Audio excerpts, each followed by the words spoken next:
ازاي تنام عدد ساعات اقل وتصحى انشط؟ انا كنت بعاني من النوم اثناء المذاكره بصوره صعبه جدا، بس بالرغم من كده قدرت اتغلب على المشكله دي لدرجه اني بصور فيديو النهارده وانا نايم ساعتين بس، ده غير اني ساعدت الاف الطلبه عشان يجيبوا مجموع. فانا النهارده بقى جاي اختصر عليك كل الكلام ده واعرفك ايه هم الاربع اسرار اللي حلوا لي المشكله دي. بس قبلها هعرفك ازاي اتعاملت مع الموضوع اللي كان كارثه كبيره بتهدد مستقبلي، مش مجرد بنام وانا بذاكر. في البدايه كده تفتكر هل شرط ان انا اكون كسول علشان انام وانا بذاكر؟ وازاي الموضوع بدا معايا اصلا؟ هل كانت مشكله بسيطه ولا كارثه كبيره؟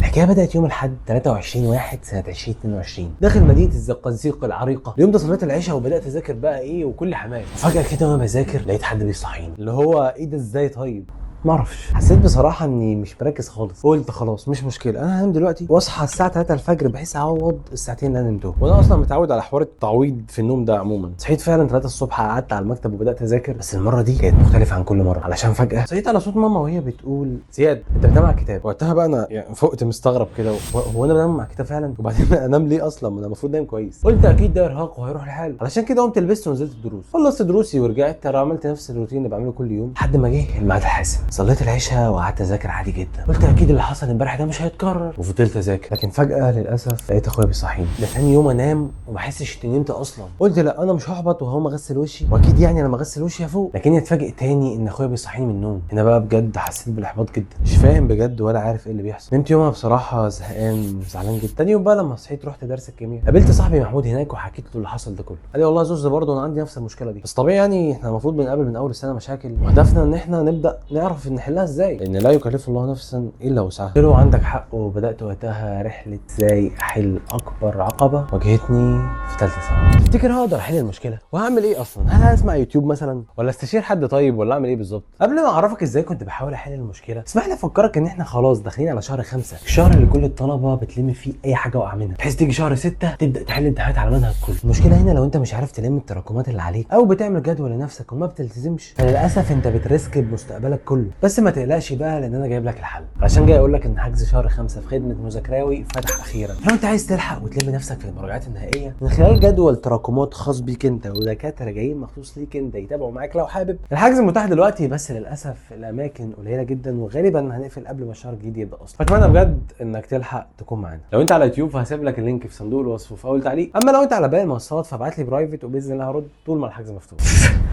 نرجع لقصتنا. قررت انا فعلا ما استسلمش، بس رجعت البيت مهموم كده من جوايا بجد. لكني بقى بدات ادور على حلول. فتحت يوتيوب كده وكنت بسمع لدكتور محمد ايمن ودكتور مصطفى ياسر، كنت بحبهم جدا. طبعا بقى ما كانش فيه دكتور زي ساعتها، يا بختك يا عم. لقيت من ضمن الحلول اللي هو كان حل منطقي بصراحه ان انا ازود عدد ساعات نومي. اصل بيني وبينك كده كنت بنام بمعدل 4 ل 5 ساعات يوميا، عشان كده بدات ازود عدد ساعات نومي. فعلا نمت ليلتها حوالي 7 8 ساعات. المفروض اصحى بقى ايه كده في قمه الفوقان. لما مسكت الكتاب وقعدت اذاكر لقيت نفسي نمت. طبعا ساعتها جالي يعني احساس احباط مش طبيعي بس قلت لا هكمل برضه مش هوقف. بدات ادور على حلول تانية، لقيت منها ان انا اغير مكان المذاكره بتاعي واخليه بعيد تماما عن السرير او اي حاجه تفكرني بالنوم عموما. ده بالاضافه ان لازم يكون جنبي مصدر تهويه يجيب لي هواء علشان الطاقه بتاعه دماغي تتجدد كل شويه. فجربت فعلا كل الكلام ده، وكنا بالليل بقى في الشتاء كنت افتح الاوضه على اخرها وحرفيا الجو بيبقى تلج، لكن المشكله بلاقيني بنام برضه. طب المفروض اعمل ايه يا جدعان اكتر من كده؟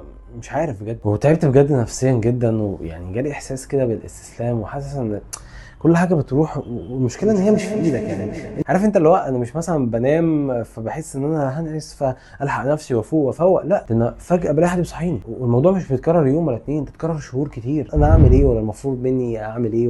ولا ايه موقفي دلوقتي؟ انا مجتهد ولا مش مجتهد؟ انا مش عارف بجد. كنت في توهان وحيره، حسيت كل حاجه ضاعت، حسيت كل حاجه مش عارف اعمل ايه. بس الكلام ده كله اتغير لما حصل الموقف اللي غير حياتي كلها. تفتكر ايه هو الموقف اللي غير مصير حياتي؟ وايه هم الاربع اسرار اللي حلوا مشكله النوم عندي تماما؟ الموقف ده كنت حكيته قبل كده، بس انا النهارده هحكيه لك كامل. طبعا المشكله فضلت مكمله معايا لحد ما وصلت شهر رمضان، فمن كتر ما انا كنت محبط كان باين عليا قوي. فبابايا لاحظ ده، خلصنا سحور والبيت كله نام، بعدها راح قايل لي تعالى زياد عايزك. وراح جايب ورقه وقلم وكاتب فيها رقم الدخل اللي بيدخل لنا في الشهر، وقال لي لو انت كملت بالشكل ده فاحنا هنضطر ندخلك جامعه خاصه. تخيل بقى ان المفروض من الرقم ده ندفع مصاريف جامعه خاصه، وقتها 100% هنظلم اخواتك عشان نقدر نوفر لك مبلغ جامعتك. تخيل كده الضغطه والزنقه اللي انت هتحطنا انا فيها، وكل ده بقى هيحصل بسبب انك مش جايب اخرك دلوقتي، فانت حر. وقام سايبني وماشي. وقتها بقى انا اقسمت بالله اني هوصل، قلت لازم ادور على حلول، لدرجه ان جيت يومها بالليل وانا بذاكر كنت حسيت ان انا عايز انام كده، قعدت اضرب نفسي بالقلم عشان افوق. بدات ادور بقى ازاي هقدر اقضي على النوم ده اللي هو يا انا يا انت. فضلت ابحث واركز مع نفسي اكتر واكتر لحد ما لاحظت اول سبب بيخليني انام، وهو ان مخي حاسس بالملل. علشان كده بدات ادور على طريقه تخليه ما يملش. لقيت اسمها اكتيف ليرنينج، ودي بنطبقها عن طريق حاجه من 3: تشرح المعلومه لنفسك او لحد، ترسمها في خريطه ذهنيه، تالت حاجه انك تعمل ملخص ليها. بس المشكله بقى اني ممكن ما اعرفش اصحى من النوم اصلا. علشان كده بقى كنت بطبق النصيحه الثانيه، هو ان كنت بخلي حد من البيت يصحيني اصلا، ما اعتمدش على نفسي في الصحيان مهما حصل. بس احيانا كنت بصحى وكنت بحس نفسي هنقص وعايز انام. علشان كده بقى كنت بكمل مذاكره وانا واقف، فكان مستحيل انام. بس المشكله بقى ان مخك ممكن ما يفرقش معاه كل الكلام ده ويخلع منك وينام برضه، بسبب انه يا اما بيحس ان وراه تاسكات كتير